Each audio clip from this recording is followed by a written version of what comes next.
Assalamualaikum warahmatullahi wabarakatuh. Saya Windy Putri Anggraini dengan NIM 2310102101. Nama saya Anissa Triasta Dewi dengan NIM 231010210117.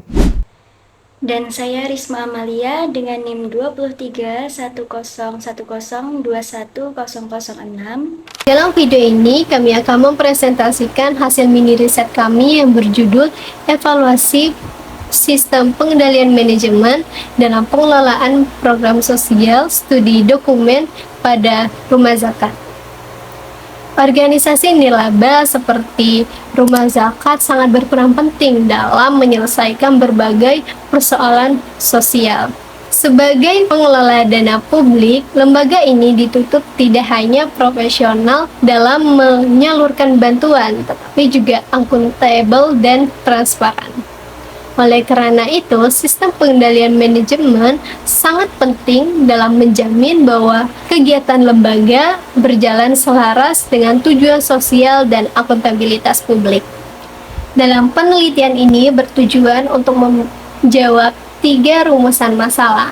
Yang pertama, bagaimana sistem pengendalian manajemen diterapkan dalam pengelolaan program sosial di rumah zakat. Yang kedua, apakah komponen pengendalian manajemen menurut Merchant 2018 telah berjalan efektif?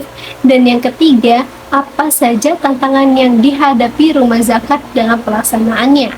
Kemudian juga ada tujuan tambahan, yaitu untuk mengevaluasi penerapan sistem pengendalian manajemen rumah zakat berdasarkan kerangka teori yang sudah ada dan melihat bagaimana praktiknya diterapkan melalui dokumen resmi yang tersedia. Teori sistem pengendalian manajemen yang kami gunakan berasal dari Merchant dan Van der Stage tahun 2018, yang membagi pengendalian menjadi 4 komponen, yaitu yang pertama, Result the Control, yaitu kontrol berbasis hasil menggunakan indikator kinerja utama. Yang kedua ada Action Control, yaitu kontrol terhadap aktivitas operasional melalui SOP dan prosedur baku. Yang ketiga ada Personnel Control, yaitu pengendalian berbasis sumber daya manusia seperti pelatihan, seleksi, dan budaya kerja. Yang keempat ada Cultural Control, yaitu pengendalian berbasis nilai, norma, dan budaya organisasi. Organisasi nirlaba seperti Rumah Zakat tidak menargetkan keuntungan tetapi dampak sosial. Oleh karena itu, sistem pengendalian harus menjamin dana publik digunakan dengan efisien dan efektif.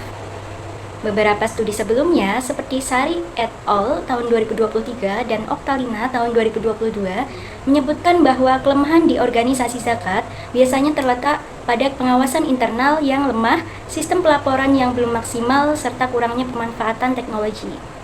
Penelitian ini menggunakan pendekatan kualitatif deskriptif dengan metode studi dokumentasi. Artinya, kami menganalisis dokumen resmi dari Rumah Zakat. Kami menggunakan 2 data. Yang pertama, data primer, yaitu data yang digunakan antara lain seperti laporan tahunan Rumah Zakat tahun 2024, laporan keuangan audit, dan struktur organisasi dan informasi program. Yang kedua yaitu data sekunder berasal dari jurnal ilmiah, buku Merchant dan Van der Stage tahun 2018, artikel dan situs resmi Rumah Zakat. Teknik analisis yang digunakan adalah content analysis, yaitu menganalisis isi dokumen dengan cara mengklasifikasikan informasi ke dalam 4 komponen sistem pengendalian manajemen. Validitas data dijaga dengan triangulasi dari berbagai sumber dokumen terpercaya. Rumah Zakat berhasil menghimpun 388 miliar dana siswa dan menyalurkan 373 miliar atau sekitar 96,2% kepada lebih dari 2 juta penerima manfaat. Mereka juga mencatat bahwa 1.206 mustahik berhasil keluar dari garis kemiskinan melalui program ekonomi. Rumah Zakat sudah memiliki indikator kinerja dan menyajikan laporan secara transparan. Tapi, evaluasi jangka panjang terhadap outcome sosial seperti kondisi mustahik setelah 1 atau 2 tahun program masih belum dilakukan secara menyeluruh. Setiap program dilengkapi dengan SOP dan sistem pelaporan menggunakan platform digital.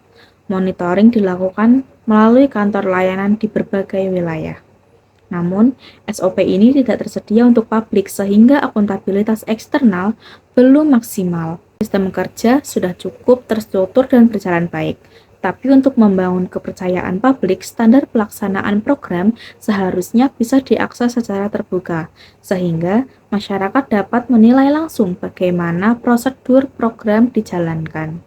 Selanjutnya ada personal control. Rumah zakat memiliki 479 amil dan 1.276 relawan, serta fasilitator lokal di desa berdaya.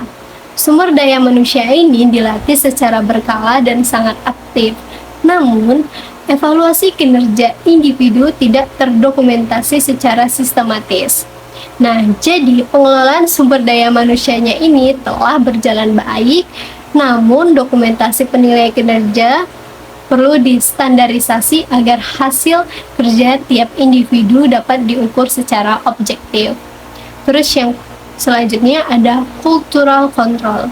Nah, nilai-nilai seperti humanitarian, trusted, progresif, dan kolaboratif ditanamkan melalui pelatihan dan budaya kerja. Nah, jadi budaya organisasi itu menjadi kekuatan rumah zakat yang membuat sumber daya manusia bekerja dengan semangat kolaboratif dan pelayanan sosial yang tinggi. Nah, jadi rumah zakat ini menjalankan 8 program utama, antara lain seperti pendidikan, yaitu Senyum Juara sebanyak 6.000 beasiswa, terus ada ekonomi, yaitu Senyum Mandiri, yaitu 1.206 mustahik keluar dari kemiskinan. Terus ada kesehatan, yaitu Senyum Sehat sebesar 74.745 penerima layanan.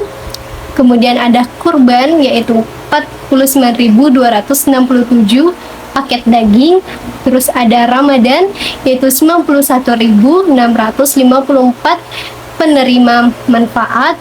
Kemudian ada dakwah dan capacity building, desa berdaya kebencanaan itu tersebar di 1.746 desa. Nah, semua program menunjukkan pelaksanaan efektif dan menjangkau luas masyarakat. Berdasarkan hasil analisis kami terhadap dokumen rumah zakat tahun 2024, dapat disimpulkan bahwa yang pertama, rumah zakat telah menerapkan 4 komponen sistem pengendalian manajemen secara cukup baik. Yang kedua, ada result control dan action control berjalan dengan target. Yang ketiga, personal dan cultural control menjadi keunggulan tersendiri. Namun, masih ada tantangan yang harus diperbaiki, yaitu belum adanya sistem evaluasi individu terdokumentasi baku, outcome sosial, program belum terukur secara mendalam, keterbukaan SOP untuk publish masih minim. Saran kami, rumah zakat perlu membangun sistem evaluasi jangka panjang dan membuat prosedur pelaksanaan yang lebih terbuka untuk meningkatkan akuntabilitas sosial. Terima kasih telah menyimak presentasi kami. Wassalamualaikum warahmatullahi wabarakatuh.